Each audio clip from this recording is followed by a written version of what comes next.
the story behind the Prophet ﷺ marrying Aishah at a young age? So the question is a very common one, and that is that many people, non-Muslims and sometimes even Muslims, are perturbed that how come Aisha, our mother, was married at a very young age. And frankly, this is a question that people who study anthropology and intelligent researchers that are non-Muslim never bring up. Because what is happening here is that we are taking our cultural mores, our cultural norms, and then back projecting them onto the Arabian society. You see, the age of marriage is something that has no normative, no standard age. And cultures and ethnicities throughout the centuries had different ages of marriage. Shakespeare wrote his famous Romeo and Juliet. Do you know that the first actors that played Romeo and Juliet were how old? 15 and 14 years old. The boy was 15, the girl was 14. For Shakespeare's time, now if we had a Romeo and Juliet play, the content and the love scenes and the romance, we would project it onto an 18 or 19 and a 19 or 17-year-old, you know? We would say, oh, this is a young man and a young woman. In our age, in 2014, Romeo and Juliet, we think of like a 19-year-old with his 17-year-old sweetheart or 18-year-old sweetheart. That's our version. Well, when Shakespeare wrote the play, it was for a 14-year-old and a 15-year-old. Right? Only 500 years ago. In that age and time, people matured faster. They were not treated like little kids in the bodies of adults. Adolescence didn't exist in that regard. When you became a young man or woman, biologically mature, you were treated like a young man and a woman. And therefore, culture changes. In America, 100 years ago, young ladies would get married regularly at the age of 13 and 14. That is why until very recently, literally like a few decades ago, in some states, including my own state of Tennessee where I currently live, the law said that you have to be 14 years old to get married. Recently they changed that, updated that. But when the laws were written 100 years ago, what was the age they put for marriage? 14. Now you tell me, today, if somebody marries a 14-year-old, he's going to go to jail. But their own grandmothers and grandfathers, forget their own. Let me be totally blunt here. My grandmother, may Allah Azza wa Jal bless her with Jannah, she's passed away. She's the only grandparent I ever met of mine. My grandmother in rural India, back in the 1920s, she got married at the age of 13. My grandmother.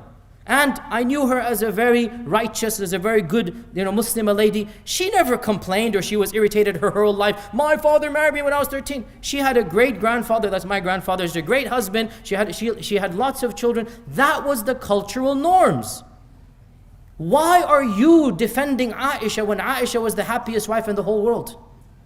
Who are you to get irritated when Aisha herself was the luckiest, most fortunate woman in the whole world? She wasn't complaining. She wasn't feeling anything bad. So in that day and age, puberty, intellectual maturity, in the hot Arabian climate, in the desert life, young children age faster because you have to take on responsibilities. So Aisha's age in her time would be our equivalent of whatever, 16, 17. And I have no doubt that if things proceed in another 100 years, it will be illegal to marry an 18 or 17-year-old. And I have no doubt, because we're progressing or whatever, regressing in that regard. The minimum marriage age will be rising as it has risen in the last 600 years. This is a human fact. This is an undeniable fact. Western culture itself has continued to raise the age of marriage. So for us to now criticize Arabian culture 14 centuries ago, you begin with criticizing your own grandmother and grandfather and your own ancestors of the Middle Ages. That is really not a very rational thing to do. Different time, different culture, different place. Bottom line, the worst enemies of the Prophet ﷺ in his lifetime, they tried everything to smear him. They did not find it problematic that he married Aisha. It was a norm of the culture, and it wasn't a problem at all in their society and culture.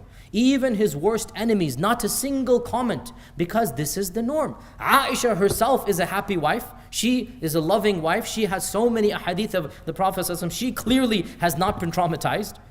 Why are you guys 14 centuries later so traumatized? So think about it and be a little bit more mature, a little bit more anthropological, a little bit more historical. There's absolutely nothing wrong. And Muslims, don't apologize for the truth and don't distort the truth. There are Muslims that try to deny this. Oh, he didn't marry Aisha as a young girl. Ya akhi, look, that's not the way forward. We don't lie for the sake of our religion. Astaghfirullah. We have the truth. We're not going to cover up the truth if people find it embarrassing. This is the reality. Deal with it. Our Prophet ﷺ married a young girl and it was fine for the time. I am not saying we need to resurrect this age in our time, because times have changed. And there's no problem in our time. My own Shaykh Ibn Uthaymin rahimahullah ta'ala, he was of the opinion that we should have a minimal age of marriage, 15, 16, whatever the call. He didn't specify an age, I'm specifying, but he said, yes, we should have a minimal age that society now is used to and accustomed to. That's not a problem. But for us to find something worthy of criticism that's different culture, different time, different place, the Sharia has allowed a spectrum. This is the point. Islamic law, it allows a spectrum. In societies and cultures where younger marriages happen and it's common, let it happen. In modern times, I will be the first person to say that an 11-year-old in modern Arabia or Yemen or Pakistan is not ready for marriage. I'll be the first to say this. I'll be the first to say we need to have laws that are in place that the young lady is now mentally capable of being a married lady. She's physically capable, no problem. But for our Prophet ﷺ, it's a different time, different place. Everybody's used to it. Aisha herself was prepared for it. So who are we to get in the middle of their issue that they didn't even have any issue about? And Allah Azza wa Jalla knows best.